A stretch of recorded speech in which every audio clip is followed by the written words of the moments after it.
Саламатсыңарбы?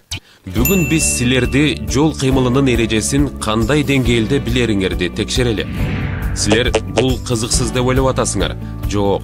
Биз силерге турмушта эң керектүү болгон, өмүрүңөрдү сактап калуучу, сөзсүз пайдасы тийүүчүлөрүн гана талкуулайбыз. Анда эмесе, баштайлы. Эстегилечи, мектепке бара жатып силер канча жолу жол кесилиштерден өтөсүңөр. Ар бир жолду кесип өтүүдө биз жол кырсыгына кабыл болуу коркунучунда турабыз. Жол бул оюнга же сейилдөө үчүн каралган орун эмес экенин эстен чыгарбагыла.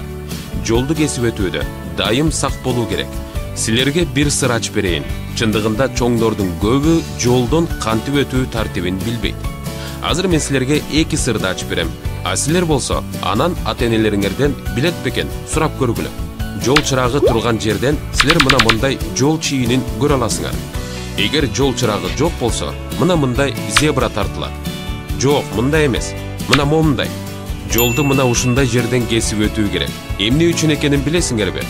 Анткени бул жерлер атайын жолду кесип өтүү үчүн жасалган. Башка жерлерден өтүү болбойт. Анткени аябай кооптуу. Эми силерге дагы бир сырды айтайын. Зебрадан өтүп бара жатканда дагы эки жагыңарды карагыла. Эмне үчүн экенин билесиңерби? Анткени айдоочулар силерди көрбөй калышы мүмкүн. Кээ бир айдоочулар унаасын аябай катуу айдашат. Жолго чыгаар алдында сөзсүз эки жагыңарды карагыла. Качан өтүүгө болот? Жолдо унаа жок болгондо гана, же унаалар толук токтоп, силерди өткөргөндө гана. Эмне үчүн жолдо чуркаганга болбойт экенин силер билесиңерби? Мына бул балдарды карагылачы. Силер чуркап өткөндө башка айдоочулар жетишпей, унаасын токтото албай калышы мүмкүн. Ошондо сүзүп кетиши ыктымал. Мына биринчи эреже. Жол кесилишин атайын жайлардан эки жагыңарды карап туруп өткүлө. Ал эми эгер тегерегиңерде атайын өткүл жок болсочу, анда жолду түз кесип өтүү керек. Мына мындай. Башында сол тарапты кароо керек. Анан унаа жок болсо, өтө бергиле. Жолдун ортосуна келгенде оң жагыңарды карагыла. Эгер унаа жок болсо, өтө берсеңер болот. Экинчи эреже. Жолду кесип өтүүдө унаа жок кезде түз кесип өтүү керек. Жол чырагы бар жерден жолдон өтө турган болсоңор, кандай учурда өтүүгө болот? Жол чырактын эки түрү бар. Унаалар үчүн жана жөө адамдар үчүн. Унаалар үчүн жол чырак мындай болот. Жөө адамдар үчүн мындай. Жолду жөө адамдар үчүн жол чырагы жашыл күйгөндө гана өтүш керек. Бул учурда унаалар үчүн жол чырагы кызыл күйүп турат. Ошол эле убакытта жашыл жарык күйүп турса дагы, жолго өтөр алдында эки жагыңарды карагыла. Себеби кээ бир айдоочулар кызыл чыракка деле өтүп кетиши мүмкүн. Унаалар толук токтогондон кийин гана өткүлө. Эгер жол чырагы кызыл күйүп турса, унаа жок болсо өтө берүүгө болобу? Кээ бир чоңдор ошентип өтүшөт, бирок биз антип өтпөйбүз. Ал аябай кооптуу. Унаа капысынан чыгып сени коюп кетиши мүмкүн.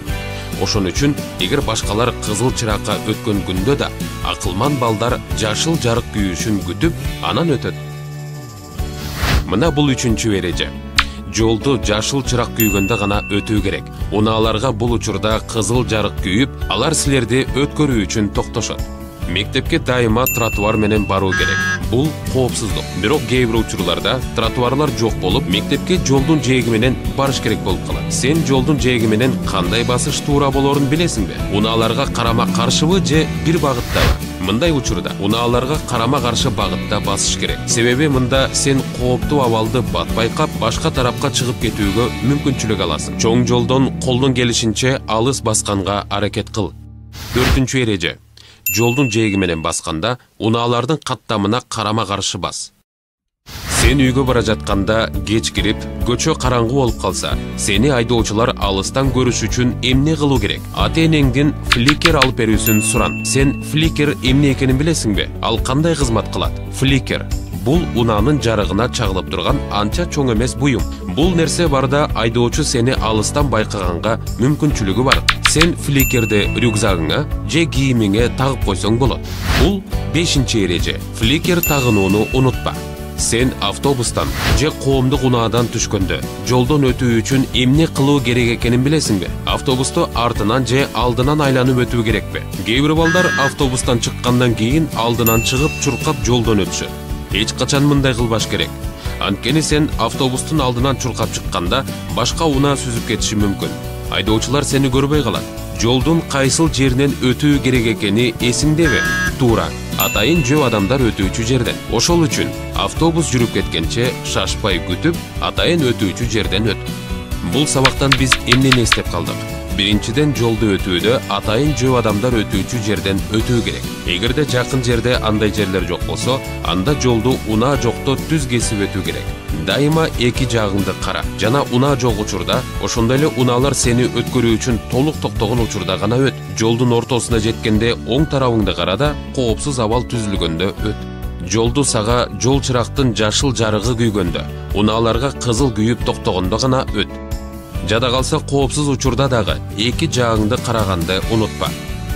Кеч кирген учурда фликер тагын. Автобустун артынан айланып өт. Мына ушул кеңештер сенин өмүрүңдү сактайт. Ошондуктан жолдо сак жана башкаларга үлгү бол. Биздин сүйүктүү кичинекей бөбөктөрүбүз, балдарыбыз, сиздерден сураныч, сиздердин өмүрүңүздөр, жашооңуздар бизге ар дайым кымбат. Ошондуктан суранып кетет элек.